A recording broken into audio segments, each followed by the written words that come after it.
I've been processing the responses to my last post quite a lot about the question of whether the Jews need a state and whether the Jews have a right to a state. And one of the points that was made by those who don't necessarily identify as Zionists is that the Jews certainly have the right, like any other people, to self-determination, to their own culture, language, religion, to be protected, to be free, and not to be oppressed, of course. But does that necessarily mean we have a right to our own country, which is characteristically Jewish? And personally, I've benefited from having my own country in the sense of the right of return, being able to move to Israel as a Jewish person, being supported and having benefits from the government, feeling enormous pride in what this country has achieved in terms of the transformation of the country from its early agricultural era to its technological boom, to just driving around the country and seeing everything that's really man-made and through investment and will. Although I'm very proud, and it's an expression of my Jewishness that I feel proud of, and I think other people feel the same, I guess that's a bit of a circular reference to say, or maybe it's not a circular reference, but it doesn't seem like a watertight argument to say, I'm proud of Israel and I love Israel, and therefore I should have Israel. It's also interesting that it's even a question because Israel is a fact.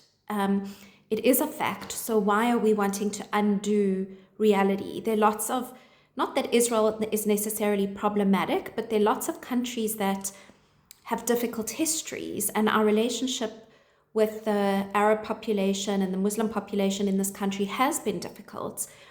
But other countries like Australia, America, Canada, they do look at their history and think about what it means for them, but nobody wants to undo the country. Okay, I'm going to leave the double standards argument to the side because I spoke about that a lot in the last video.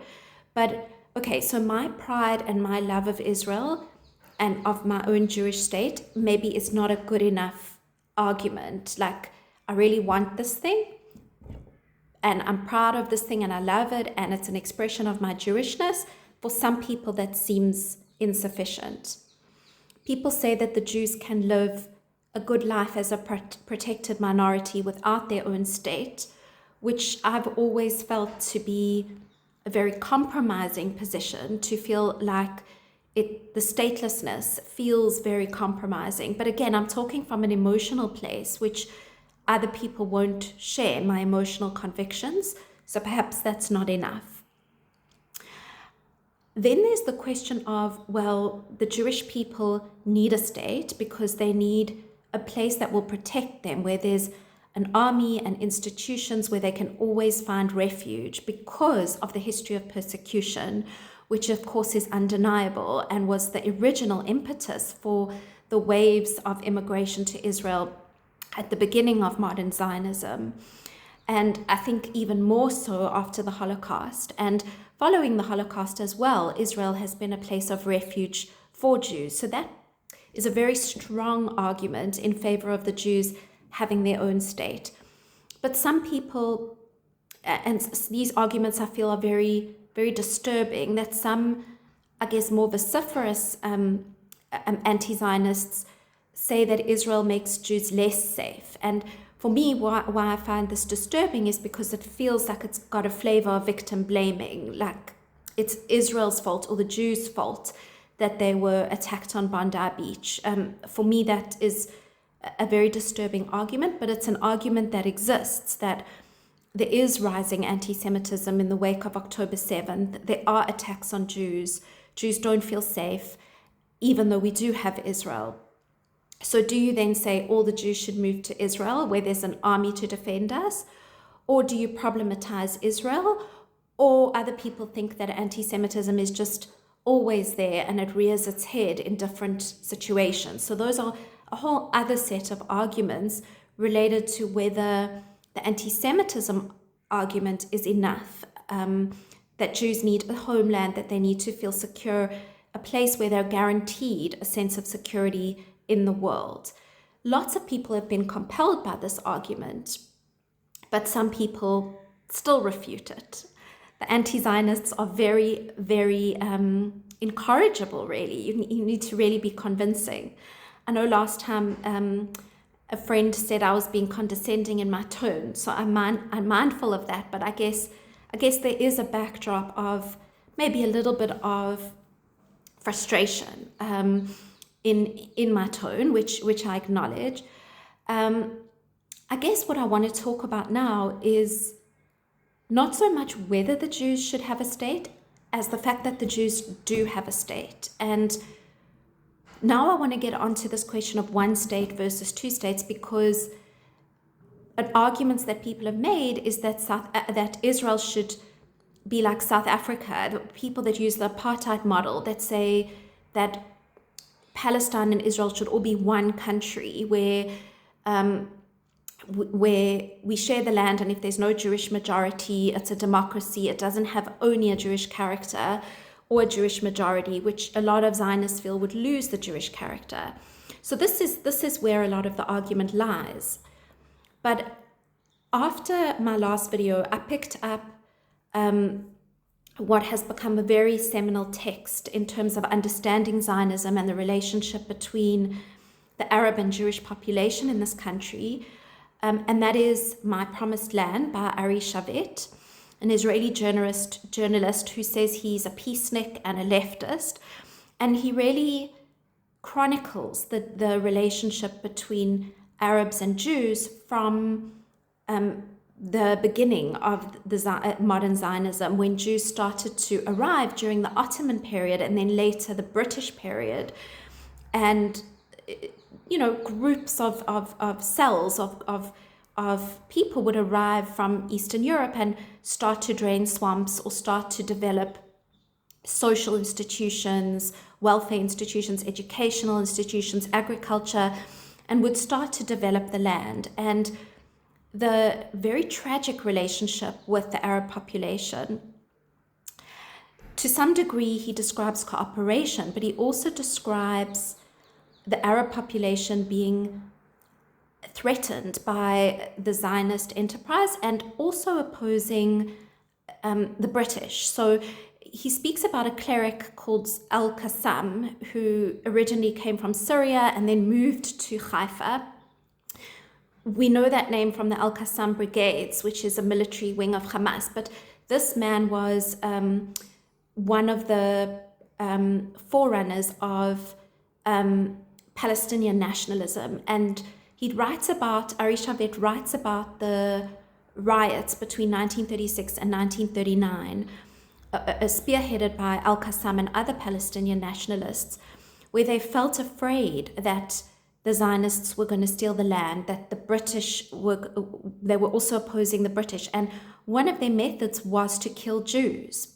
And he talks about this terrible cycle of mutual killing, that group would kill a bunch of Jewish civilians, and then the Zionists would retaliate, and so it would go. And Al-Qassam was actually killed by the British.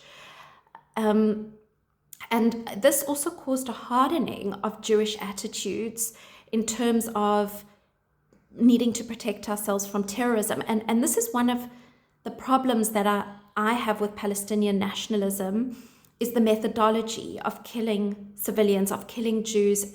Chaviv Retegur speaks about how there's a misunderstanding that if you make things really miserable for us, we will leave. Almost an equation of the Jews in this country with the British or another foreign power, that you can drive them out by making it unlivable. But I think maybe the misunderstanding there, the tragic misunderstanding, as Chaviv would say, is that the Jews feel a very strong connection to this land and don't feel like foreigners. And that is the claim I spoke about in my last video about Jewish identity and Jewish text and Jewish liturgy, which is filled with reference to Israel and a longing for Israel. So it's hard to separate. But the sense of mutual annihilation, that we are going to annihilate the Arabs and Palestinians, and they are going to throw us into the sea, which is that phrase that our parents and grandparents would talk about, and which Ari Shavet talks about as well. In 1967, that feeling that Israel was going to be annihilated. So this mutual annihilation anxiety. Anyway, we come to around 1947 when the British mandate, the British don't want this territory anymore. They want to move out of Palestine and give it over to the local population. And there are two local populations now, the Jews and the Arabs, and they are killing each other. So they propose, the UN in 1947 proposes a partition plan of two states, which the Palestinians reject and the Jews accept, and then unfolds the 1947-1948 war, culminating in Ben-Gurion declaring the state of Israel and a whole lot of Arab armies attacking Israel, the newly formed state, and a war for existential survival. Now, I know people that will argue against me will talk about the Nakba and will talk about the tragedies to Palestinian life. And really, I really wish that that everyone had accepted the two-state proposal, and that there hadn't been the series of wars which had then created tension over territory and security concerns, which leads Israel to be talked about as an oppressor, because the Palestinian methodology undeniably involves suicide bombings and terrorism and killing of civilians. Yes, somebody told me that there were also Jewish terrorists, and I stand firmly opposed to settler violence in the West Bank, and I believe our government should take a firm stand on that. But I think that not every resistance movement needs to kill civilians as their modus operandi. That's not what the ANC did. Not that I accept the apartheid metaphor. We don't have a Mandela who can reassure both sides that everybody will be accommodated and everybody will be safe. So the two states, so where I'm moving to is that whether Israel should exist could be a moot point, in that Israel does exist. And the reason Israel exists in a two-state setup, which might suit Zionists because they want their own expression, their own Jewish state, is because the two populations seemed unable to live together. So for those that talk about a one-state solution, I guess need to address that concern of how do you propose to go about that, given the very fraught history between the people. For those that argued against me in the last video, I guess I have a request, and I hope it's reasonable. I think it's easy to take apart someone else's argument, but I really would ask to please put forward your own vision of what you think should happen in the region, rather than just, dismantling what I've said, because debating is a sport. You can always rebut, but let's think about what should we do? What should we actually do with these two groups of people who live in this really at times what feels like ongoing untenable situation. So thank you for listening, if you got this far, and for listening to me after a very foggy week of ballistic missiles from Iran, which I guess I won't even speak about. I just wonder what people, those who are excused October 7th on the grounds that Israel is oppressing the Palestinians, I can't help wondering what they think of the Iran piece and this idea of Iran having proxies all over the Middle East to fight its battles against Israel. But I'm going to put that aside because I'm not somebody who celebrates war, and I hope that things come to a sustainable and peaceful conclusion. And I really appreciate being able to put this out. So Thank you and Shabbat Shalom.